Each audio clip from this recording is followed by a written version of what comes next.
بسم اللہ الرحمن الرحیم الیہ یصعد الکلم الطیب۔ اللہ کے نام سے شروع جو بڑا مہربان نہایت رحم والا ہے۔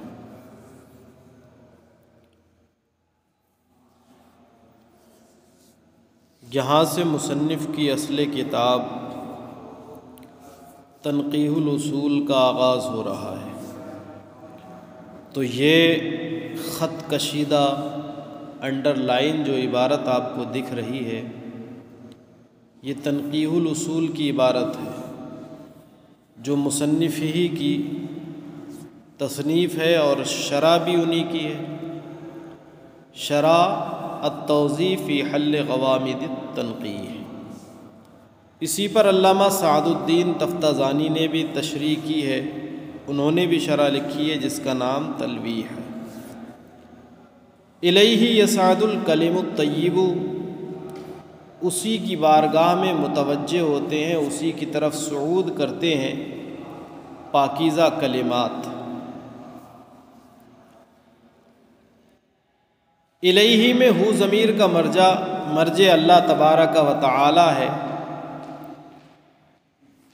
اگر صعود کا معنی حقیقی لیا جائے تو صعود کا معنی حقیقی ہوتا ہے نیچے سے اوپر کی طرف جانا، چاہے مکان کے اعتبار سے ہو یا جہت کے اعتبار سے ہو، اور اللہ تبارک و تعالی کی ذات اس سے منزہ ہے،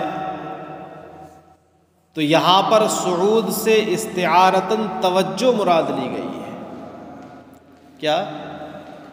اور بعض مفسرین نے اپنی تفاسیر میں اس آیت کریمہ کی تفسیر کرتے ہوئے لکھا کہ یہاں صعود سے مجازاً قبولیت مراد ہے کہ پاکیزہ کلمات بارگاہ رب العزت میں مقبول ہوا کرتے ہیں۔ الیہ یصعد الکلم الطیب، پاکیزہ کلمات اللہ کی بارگاہ میں صعود کرتے ہیں، یعنی اس کی طرف متوجہ ہوتے ہیں۔ اس پر پہلا اعتراض، معترض نے اعتراض یہ کیا کہ ضمیر کے لیے ضروری ہے پہلے مرجع کا تذکرہ ہو جائے، پہلے مرجع کا تذکرہ ہو جائے، کسی کا ذکر ہو جائے، پھر اس کی طرف ضمیر لوٹائی جائے۔ اضمار قبل ذکر جائز نہیں۔ یہاں پر اللہ تبارک و تعالی کی طرف جو الیہ میں ہو ضمیر لوٹ رہی ہے، اس کا مرجع کیا ہے؟ اگر آپ جواب دیں کہ بسم اللہ الرحمن الرحیم میں اللہ تبارک و تعالی کا تذکرہ ہے، تو یہ جواب مناسب نہیں ہوگا۔ کیا؟ کیوں؟ اس لیے مناسب نہیں ہوگا کہ متن اور کتاب کا آغاز یہیں سے ہو رہا ہے۔ بسم اللہ الرحمن الرحیم یہ جزو کتاب نہیں ہے، بلکہ اس کو کتاب کے شروع میں تبرکاً لایا گیا ہے۔ تو معترض نے اعتراض کیا الیہ یصعد الکلم الطیب، اس میں ہو ضمیر کا مرجع کیا ہے؟ جواب ملا اللہ رب العزت کی ذات، تو کہا کتاب میں تذکرہ ہوا نہیں، ضمیر پہلے لائے، اضمار قبل الذکر، اور اضمار قبل الذکر جائز نہیں۔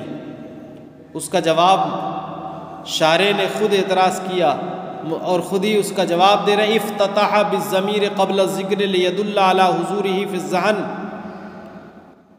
کتاب کا آغاز کیا اضمار قبل الذکر کے ذریعے کہ ذکر سے پہلے ضمیر لائے، اس لیے تاکہ وہ دلالت کرے اس بات پر کہ اللہ تبارک و تعالی کا ذکر ذہن میں حاضر ہے، اللہ تعالی کا ذکر ذہن میں حاضر ہے۔ حضور فی الذہن کی بنیاد پر یہ بات بتانے کے لیے، اس بات پر تنبیہ کرنے کے لیے کہ اگرچہ صراحتاً آغاز کتاب میں اللہ تبارک و تعالی کا نام ذکر نہیں کیا ہے، لیکن اللہ تبارک و تعالی کے ذکر سے کسی مومن کا دل خالی نہیں ہو سکتا۔ جب متعین ہو گیا تو پھر صراحتاً تذکرہ کرنے کی ضرورت نہیں ہے، بلکہ ضمیر اگر لائی جائے تو اضمار قبل ذکر والا اعتراض یہاں پر نہیں ہوگا، کیونکہ اللہ کی ذات، اللہ کا ذکر ہر ایک ذہن میں محضور ہے، حاضر ہے، موجود ہے۔ افتتح بالضمیر قبل الذکر لیدل علی حضورہ فی الذہن، مصنف نے کتاب کا آغاز اضمار قبل الذکر کے ذریعے کیا تاکہ یہ دلالت کرے کہ اللہ تبارک و تعالیٰ کا ذکر ذہن میں حاضر ہے۔ فَإِنَّ ذِكْرَ اللَّهِ تَعَالَى كَيْفَ لَا يَكُونُ فِي الذَّهْنِ، کیونکہ اللہ کا ذکر ذہن میں کیسے نہیں ہوگا، لا سیما عند افتتاح الکلام، خاص کر کتاب کا آغاز کرتے وقت ایسا کیسے ممکن ہو سکتا ہے کہ مومن کے دل میں اللہ کا ذکر نہ ہو، اللہ کی یاد نہ ہو؟ اتنا عظیم الشان کام کرتے ہوئے بے ضرور مومن کے دل میں یہ چیز ہوگی۔ تو یہاں اضمار قبل ذکر والا تذکرہ اور اضمار قبل ذکر والی اللہ تبارک و تعالیٰ کا قول ہے وَبِالْحَقِّ أَنزَلْنَاهُ وَبِالْحَقِّ نَزَلَ، تو پہلے مصنف نے جواب دے دیا کہ یہاں اضمار قبل ذکر کا اعتراض وارد نہیں ہوگا۔ جیسے اللہ تبارک و تعالیٰ نے فرمایا وَبِالْحَقِّ أَنزَلْنَاهُ وَبِالْحَقِّ نَزَلَ، اس قرآن کو ہم نے حق کے ساتھ نازل فرمایا اور بے شک یہ حق کے ساتھ نازل ہوا۔ اس آیت کریمہ میں انزلناہ، اس میں ہو ضمیر کا مرجع قرآن مقدس ہے، لیکن قرآن مقدس کا تذکرہ نہیں۔ ایسے ہی انہ لقرآن کریم میں انہ میں جو ہو ضمیر ہے اس کا مرجع بھی قرآن، لیکن پیچھے تذکرہ نہیں، بعد میں تذکرہ، یہاں بھی اضمار قبل ذکر، تو دونوں جگہ اضمار قبل ذکر ہے، دونوں جگہ اضمار قبل ذکر۔ اس کے باوجود یہاں پر یہ اعتراض نہیں کیا جائے گا کہ یہ درست نہیں کیونکہ اضمار قبل ذکر لازم آ رہا ہے۔ جواب کیا ہوگا؟ تعیین کی بنیاد پر وَبِالْحَقِّ أَنزَلْنَاهُ وَبِالْحَقِّ نَزَلَ، اللہ تبارک و تعالیٰ نے قرآن مقدس کے تعلق سے فرمایا ہے اور ہر ایک کے ذہن میں یہ بات بالکل واضح ہے، بالکل ہر انسان جانتا ہے کہ اللہ تبارک و تعالیٰ نے اپنے محبوب علیہ الصلاۃ والتسلیم پر جو کتاب نازل فرمائی وہ قرآن مقدس ہے۔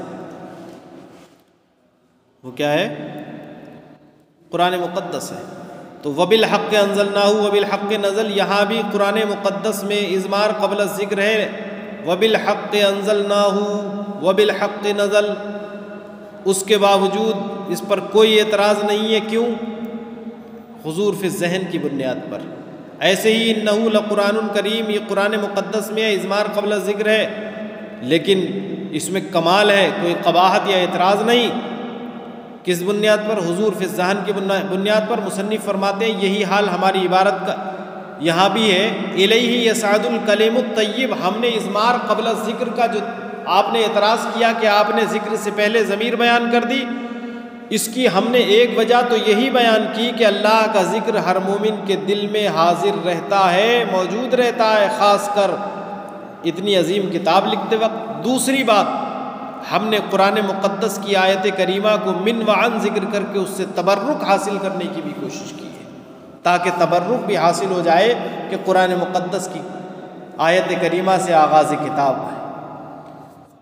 وَقَوْلُهُ الطَّيِّبُ صِفَةٌ لِلْكَلِمِ، ماتن کا قول طیب یہ کلیم کی صفت ہے۔ کس کی صفت ہے؟ طیب کلیم کی صفت ہے۔ اب لفظ کلم کیا ہے؟ الیہ یصعد الکلم الطیب، لفظ کلم ہے کیا؟ اس میں اہل علم کے دو قول ہیں۔ جمہور علماء کا مذہب تو یہ ہے کہ لفظ کلم جنس ہے، اس میں جنس ہے، اور بعض فقہاء اکرام نے فرمایا ہے کہ لفظ کلم جمع ہے۔ اپنے دعوے کے اس بات میں دلیل یہ پیش کی کہ کلم کلمہ کی جمع ہے، اس لیے اس کا اطلاق 3 اور 3 سے زیادہ پر ہوتا ہے، اور 3 اور 3 سے زیادہ پر اطلاق ہونا یہ جمعیت کی علامت ہے۔ لہذا اگر لفظ کلم جمع نہ ہوتا تو 1 اور 2 پر بھی اس کا اطلاق جائز ہوتا، اور جب 1 اور 2 پر اس کا اطلاق جائز نہیں تو یہ بات ثابت ہو گئی کہ لفظ کلم واحد اور اس میں جنس نہیں بلکہ وہ جمع ہے۔ جو حضرات یعنی جمہور علماء اکرام جو یہ کہتے ہیں کہ لفظ کلم اس میں جنس ہے، انہوں نے اس کی کئی علتیں بیان کی ہیں۔ ایک علت تو یہ بیان کی کہ کلم کی تصغیر کلیم آتی ہے، اور تصغیر شے کو اس کی اصل کی طرف پھیر دیتی ہے۔ اگر یہ کلمہ کی جمع ہوتا کلم تو اس کی تصغیر کلیم نہیں بلکہ کلیمہ آتی۔ کیا آتی؟ کلیمہ۔ اس سے پتہ چلا کہ لفظ کلیم اس میں جنس ہے، جمع نہیں ہے۔ دوسری دلیل انہوں نے یہ پیش کی کہ اس کی صفت یہاں پر قرآن مقدس کی آیت کریمہ میں الیہ یصعد الکلم الطیب، پاکیزہ کلمات اس کی بارگاہ کی طرف متوجہ ہوتے ہیں، اس کی بارگاہ میں مقبول ہوتے ہیں۔ یہاں کلم کی صفت طیب لائی گئی ہے۔ کیا لائی گئی؟ کلم کی صفت طیب۔ تو جب کلم کی صفت طیب آئی اور طیب مذکر ہے، اگر لفظ کلم جمع ہوتا تو اس کی صفت یا تو طیب آتی یا طیبات آتی، طیب نہیں آتی۔ صفت کا طیب آنا اس بات پر دال ہے کہ یہ جمع نہیں، اس میں جنس ہے۔ کیا ہے؟ اس میں جنس ہے۔ تو کلم کے تعلق سے 2 مذہب۔ پہلا مذہب کہ کلم اس میں جنس ہے، یہ جمہور کا قول ہے۔ دوسرا مذہب بعض علماء اکرام کا کہ کلم کلمے کی جمع ہے۔ کس کی جمع ہے؟ کلم کلمے کی جمع ہے۔ اب مسئلہ یہ ہے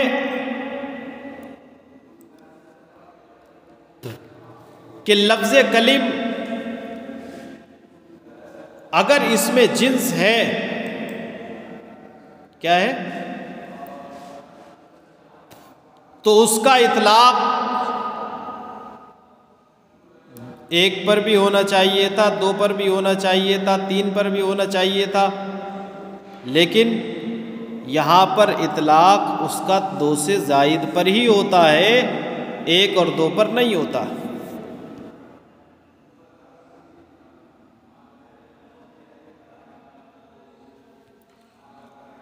قولہ الطیب صفت للکلم والکلم، ماتن کا قول الطیب یہ کلم کی صفت ہے۔ اب کلم کیا ہے؟ محشیین نے لکھا ہے کہ کلم کی تحقیق یہ ہے کہ لفظ کلم نخل کی طرح ہے، حقیقتاً تو مفرد ہے لیکن معنی کے اعتبار سے جنس ہے جو 2 سے زیادہ کو شامل ہوتا ہے۔ لہذا جب لفظ کا اعتبار کیا جائے تو اس کی صفت مذکر آتی ہے، اور جب معنی جنسیت کا اعتبار کیا جائے، جمعیت کی طرف نظر کی جائے تو اس کی صفت مؤنث آئے گی۔ اور لفظ کلم کا حال وہی ہے جو لفظ نخل کا حال ہے۔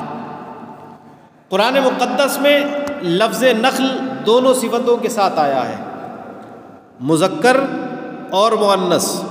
اللہ تبارک و تعالی نے ایک جگہ فرمایا کأنہم اعجاز نخل منقعر،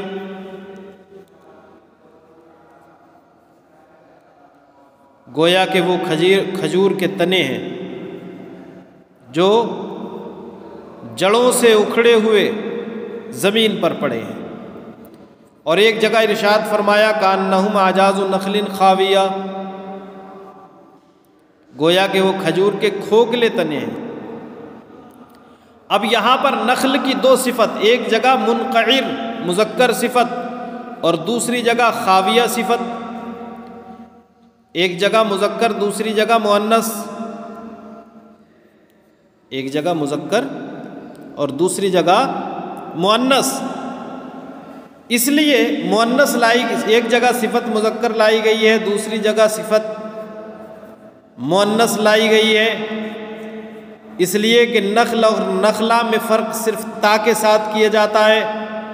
اب یہی معاملہ لفظ کلیم کا بھی ہے کہ وہ اپنے لفظ کے اعتبار سے تو مفرد ہے، واحد ہے، لیکن معنی کے اعتبار سے وہ کیا ہے؟ لفظ کے اعتبار سے اگر اسے دیکھا جائے تو مفرد، لیکن معنی کے اعتبار سے دیکھا جائے تو وہ ما فوق الاثنین کو شامل ہے، اس میں جنس ہے، لہذا لفظ کے اعتبار سے اس کی صفت مذکر لائی جائے اور معنی کے اعتبار سے اس کی صفت مؤنث لائی جا سکتی ہے، جیسے لفظ نخل میں کہیں نخل خاویہ آیا اور کہیں نخل منقعر آیا۔ البتہ کلم اور نخل میں ایک اور فرق بھی ہے۔ نخل یہ واحد ہی میں مستعمل ہے، اور لفظ کلم اپنی وضع کے اعتبار سے مفرد ہونے کے باوجود یہ کثیر میں استعمال ہے اور واحد میں اس کا استعمال متروک ہے۔ اسی بنیاد پر بہت سے نحویوں نے کہا ہے کہ لفظ کلم واحد نہیں ہے بلکہ لفظ کلم جمع ہے، اس لیے کہ اگر واحد ہوتا تو ایک کو بھی شامل ہوتا، اور لفظ کلم ایک کو شامل ہی نہیں ہوتا ہے بلکہ اس کا اطلاق دو سے زیادہ پر ہی ہوتا ہے۔ مصنف فرماتے ہیں والکلم وإن كان جمعا فكل جمع يفرق بينه وبين واحده بالتاء يجوز في وصفه التذکیر والتانیث۔ مصنف فرماتے ہیں کہ لفظ کلم وإن كان جمعا اگرچہ جمع ہو، یا ان كان جمعا اگر جمع ہے، فكل جمع يفرق بينه وبين واحده بالتاء، تو ہر وہ جمع جس کے واحد اور جمع کے درمیان، ہر وہ جمع کہ اس کے اور اس کے واحد کے درمیان لفظ تا سے فرق کیا جائے، اس کی صفت لانے میں مذکر اور مؤنث دونوں صورتیں جائز ہیں، دونوں صورتیں جائز ہیں۔ جیسے نخل اور نخلا، نخل نخلا واحد اور نخل جمع دونوں کے درمیان فرق صرف اور صرف تا سے ہے، تو ہر وہ جمع کہ اس کے اور واحد کے درمیان تفریق کے لیے تا لایا جائے، جس پر تا داخل ہو وہ واحد، جس پر تا ہٹا دیا جائے جس سے وہ جمع، تو اس کی صفت میں مذکر اور مؤنث دونوں صورتیں جائز ہیں۔ یعنی ایسے لفظ کی صفت مذکر بھی لا سکتے ہیں، مؤنث بھی لا سکتے ہیں، جیسے نخل خاویہ اور نخل منقعر۔ بات ختم۔ الیہ یصعد الکلم الطیب، پاکیزہ کلمات اسی کی طرف صعود کرتے ہیں، کس کی طرف؟ بارگاہ رب العزت کی طرف۔ تو پاکیزہ کلمات اس کی طرف صعود کرتے ہیں، یعنی اس کی بارگاہ میں جاتے ہیں، اس کی بارگاہ میں قبولیت حاصل کرتے ہیں۔ مم محامدہ، کیا لفظ ہے؟ مم محامدہ، پاکیزہ کلمات الیہ یصعد الکلم الطیب من محامدہ لأصولها من مشارع الشرع معون، ایسے محامد کے ذریعے، ایسی خوبیوں کے ذریعے جن کے اصول کے لیے شریعت کی نالیوں سے، شریعت کے پنگھٹ سے پانی ہے، وَلِفُرُوعِهَا مِن قبول القبول نماؤن، اور جن کی فروع کے لیے، جن کی شاخوں کے لیے قبولیت کی ہواؤں سے نشو و نما ہے۔ القبول الاول ریح الصبا، یہاں لفظ قبول دو جگہ آیا ہے، تو ایک جگہ لفظ قبول جو قبول ثانی ہے، قاف، اس میں قاف کے اوپر پیش پڑا جائے، اس کا معنی وہی قبول ہونا، اور پہلا والا کیا ہے؟ قبول، اس کا معنی نسیم الصباح، صبح کی ہوا۔ کہا الیہ یصعد الکلم الطیب، پاکیزہ کلمات اسی کی طرف صعود کرتے ہیں، من محامدہ، ایسے محامد سے، ایسی خوبیوں سے، لأصولہا، جن کے اصول کے لیے، مشارع الشرع، مشارع یہ مشرع کی جمع، شریعت کی نالیوں سے پانی ہے، ولفروعہا من قبول القبول نماء، اور جن کی فروع کے لیے، جن کی فروع کے لیے قبولیت کی ہواؤں سے، کون سی ہوا سے؟ نسیم الصبا، نماؤن نشو و نما ہے۔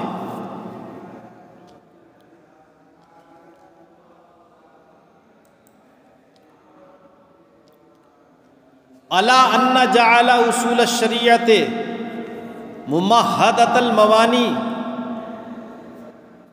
وفروعها رقیقۃ الحواشی۔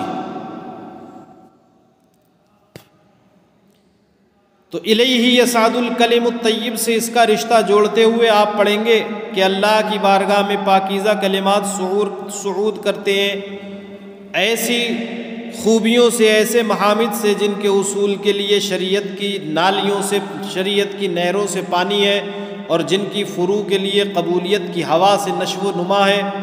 الا ان، یہ ان جو ہے ان مخففہ من المثقلہ ہوگا، جب آپ اس کی ترکیب کریں گے تو ترکیب میں انہو نکالنا پڑے گا، تو ان مخففہ من المثقلہ، اس کے بعد جو ہو ضمیر پوشیدہ ہے وہ انا کا اسم بنے گا، اور جعل اصول الشریع ممہدۃ المبانی و فروعها رقیقۃ الحواشی، یہ پورا جملہ جعل فعل کا معطوف علیہ ہو کر مفعول بہ بنے گا، اور جعل میں ہوا ضمیر پوشیدہ اس کا فاعل بنے گا۔ تو یہ انا تھا، ان مخففہ من المثقلہ ہے، ان پڑھا جائے گا۔ الا ان، اس بات پر، انہو ہے اصل میں، انہو جعل اصول الشریعت ممہدۃ المبانی، کہ اس نے شریعت کے اصول کو سیدھی بنیادوں والا بنایا، کیا؟ اور اس کے فروع کو، بنیادوں کو کیسا بنایا؟ شریعت کے اصول کو سیدھی بنیادوں والا، اور جو اس کی فروع ہیں یعنی مسائل، ان کو رقیقۃ الحواشی، نرم کناروں والا ہے، لطیفۃ الاطراف والجوانب، معنی وہی ہے، لطیف اور نرم کناروں والا، یعنی اللہ تبارک و تعالی نے شریعت کے اصول کی جو بنیادیں ہیں ان کو بالکل سیدھا رکھا، اور جو اصول شرع کے فروع ہیں یعنی مسائل شرعیہ، ان کو نرم اطراف، نرم کناروں والا بنایا۔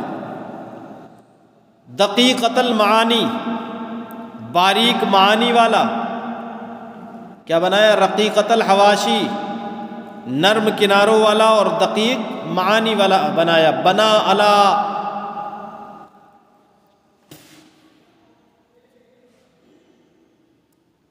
علی اربعۃ ارکان قصر الاحکام، اللہ تبارک و تعالی نے احکام کے محل کو 4 ستون پر بنایا۔ وَأَحْكَمَهُ بِالْمُحْكَمَاتِ غایت الاحکام، اور 4 اصول پر بنانے کے بعد اس کو محکم آیات کے ذریعے پختہ فرمایا، مضبوط کیا۔ وَجَعَلَ الْمُتَشَابِهَاتِ مَقْصُورَاتٍ خِيَامِ الْأَسْطَارِ ابتلاءً لِقُلُوبِ الرَّاسِخِينَ، اور متشابہات کو کہاں رکھا؟ وَجَعَلَ الْمُتَشَابِهَاتِ مَقْصُورَاتٍ خِيَامَ الْأَسْطَارِ، پردوں کے خیموں میں، متشابہات کو پردوں کے خیموں میں مقصور و محصور فرمایا، راسخین کے دلوں کی آزمائش کے لیے۔ کس لیے؟ راسخین کے دلوں کی آزمائش کے لیے۔ قرآن مقدس میں اللہ تبارک و تعالی نے فرمایا وَمَا يَعْلَمُ تَأْوِيلَهُ إِلَّا اللَّهُ فإن إنزال المتشابهات على مذهبنا وهو الوقف اللازم على قوله تعالى وما يعلم تاويله إلا الله فإن إنزال المتشابهات على مذهبنا، اس کی خبر آگے آ رہی ہے، اس لیے کہ آیات متشابہات کا نازل فرمانا ہمارے مذہب پر، کہتے ہیں وہ وما يعلم تاویلہ الا اللہ میں الا اللہ پر وقف لازم ہے۔ ہمارے نزدیک کس پر وقف لازم ہے؟ الا اللہ پر۔ تو انزال متشابہات یعنی آیات متشابہات کو اللہ نے نازل فرمایا ہے کس لیے؟ لابتلاء الراسخین فی العلم، راسخین فی العلم کی آزمائش کے لیے، ابتلاء کے لیے۔ کیوں؟ بقبح عنان ذہنہم عن التفکر فیہا، آیات متشابہات میں ان کے ذہنوں کو روک کر، لگام دے کر آیات متشابہات میں غور و فکر کرنے سے، والوصول الی ما یشتاقون الیہ من العلم بالاسرار التي اودعها فیہ، تو اللہ تبارک و تعالی نے آیات متشابہات کو راسخین فی العلم کی ابتلاء اور آزمائش کے لیے نازل فرمایا کہ وہ اپنے ذہنوں کو آیات متشابہات میں غور و فکر کرنے سے روکیں اور اس چیز سے روکیں جس کا وہ اشتیاق رکھتے ہیں، اس تک پہنچنے سے رکیں، والوصول الی ما یشتاقون الیہ من العلم بالاسرار التي اودعها فیہ، اور اس چیز سے اپنے ذہن کو روکیں، اس چیز تک پہنچنے سے جس کا وہ اشتیاق رکھتے ہیں، یعنی وہ اسرار و رموز جو اللہ تبارک و تعالی نے آیات متشابہات میں رکھے ہیں، ان کا علم حاصل کرنے سے اپنے آپ کو روکیں۔ وَلَمْ يَظْهَرْ تَعَالَى أَحَدًا مِّنْ خَلْقِهِ عَلَيْهَا، اور اللہ تبارک و تعالی نے اپنے مخلوق میں سے حضور سرور عالم صلی اللہ تعالی علیہ وسلم یا اپنے نیک بندوں کے علاوہ، کیا ہے یہ آپ کو لگانا ہے، کیونکہ قرآن مقدس میں اللہ نے فرمایا الا من ارتضی من رسول، کہ اللہ غیب پر مطلع نہیں فرماتا مگر اپنے چنندہ بندوں میں سے اپنے رسولوں کو، تو رسولوں کو اللہ غیب پر مطلع فرماتا ہے، اس لیے یہاں جو ترجمہ آپ کریں گے اس میں سوا کا لفظ بڑھا دیں گے، وَلَمْ يَظْهَرْ تَعَالَىٰ أَحَدًا، اور اللہ نے کسی کو مطلع نہیں فرمایا اپنی مخلوق میں سے سوائے انبیاء و رسول کے، علیہا ان پر، کس پر؟ آیات متشابہات پر، کہ ان کے معنی کیا ہیں۔ باقی گفتگو انشاءاللہ اس کے تعلق سے بعد میں کی جائے گی۔ تو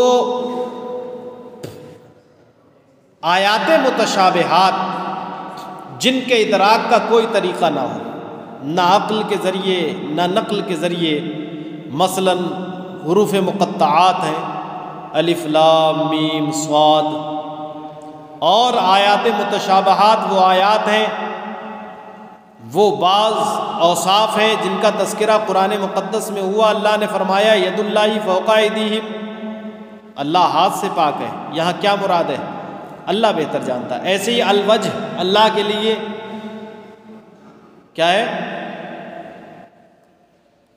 کہ وجہ کا لفظ استعمال ہوا ہے، تو اللہ چہرے سے پاک، اب اس کا معنی کیا ہے اللہ بہتر جانتا ہے۔ ایسے ہی لفظ عین، لفظ عین، تو یہ ایسی چیزیں ہیں، آیات متشابہات میں ایسی چیزوں کا تذکرہ ہے جن کا معنی اللہ اور اس کا رسول بہتر جانے، عام مخلوق کو اللہ تبارک و تعالی نے اس سے مطلع نہیں فرمایا۔ اور یہی جمہور کا مذہب بھی ہے کہ آیات متشابہات میں کہا جائے گا اس کو نہ عقلاً اس کا ادراک بندہ کر سکتا ہے اور نہ نقلاً، لا يعلم المراد منہ، لا يعلم المراد منہ الا اللہ، اس کی مراد اللہ جانتا ہے اور اللہ کے بتانے سے اس کے رسول جانتے ہیں، ان کے علاوہ کوئی نہیں جانتا۔